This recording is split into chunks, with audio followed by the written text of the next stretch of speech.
in my survey, I asked, what kind of animals do you think are using animal therapy? The main answers were dogs, cats, rabbits, guinea pigs, and hamsters.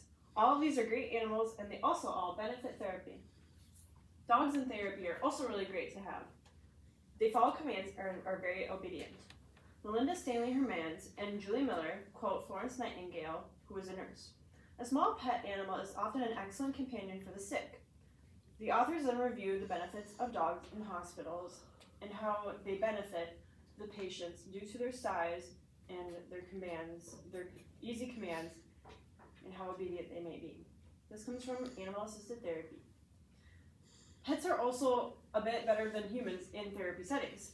Obviously, humans don't have the same interactions that you would have with a dog. The animals can facilitate a change within the individual, which cannot be matched by traditional methods, as I said earlier, from humanizing persons with animals. Overall, numerous animals in pet therapy programs help expand the programs. They prove to be more beneficial than traditional therapy, and dogs are also great animals for therapy. Not only are they beneficial for modern therapy, but they have been helpful for many centuries. Animals have been documented for years in therapy. It started way back in the 18th century.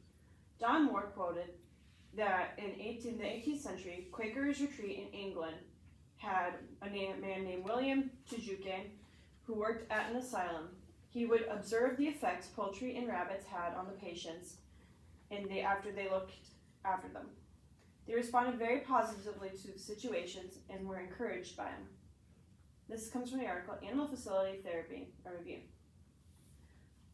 So now that we know that pet therapy programs started hundreds of years ago, we only had pet therapy programs starting at the end of the 20th century.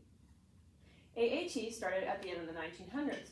Scott O. Littlefield and Hal Arkowitz state a 1973 survey by Oklahoma State University by the psychiatrist Susan S. Rice and her colleagues received 21% of therapists in the psychological therapy division of the American Psychological Association incorporated animals in their treatment and in some fashion. This comes from the article, Can Animals Aid Therapy? Overall, pet therapy has been around for the past 50 years, so now we're into the modern era. Pet therapy programs have spread throughout communities. Today, a variety of therapeutic approaches incorporate animals such as dolphins, horses, and dogs in the daily programs as a result of the growing body of evidence suggesting the psychological and psychological benefits. When reading gets rough, pages 87 and 95. Overall, animal therapy has been around for centuries and has been effective for many years. And this is why so many of the benefits have been widely recognized and studied. There are many benefits that come with having AAT programs in schools. My first example comes from the University of California, which conducted a study with students in stressful situations with pets. It states, the presence of a favorite pet during a stressful look, such as a performing difficult mental arrhythmic, largely prevents spikes in participants' blood pressure. In contrast, the presence of a friend does not. This comes from the article, Can Animals Aid Therapy? Overall, the students benefited physically from having pet therapies with them in schools, in colleges. My second example comes from an elementary school. This states, during group activities, a boy named Nicholas was often self-conscious of his abilities.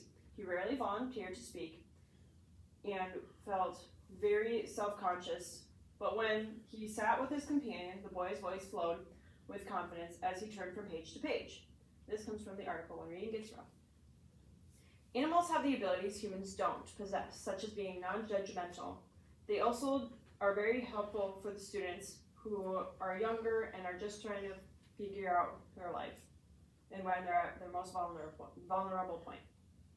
Overall, there are countless benefits, both physical and mental, for students in high school settings, and this is why they should be in our district. My excited page. Overall, today I've informed you on how pet therapy works, the way animals impact humans, the history of animal-assisted therapy, and the countless benefits that come with it. Hopefully today you learn why animal therapy is beneficial in schools. Through programs like AAT, students may de-stress and feel comfortable in their school environments. Thank you for listening to me.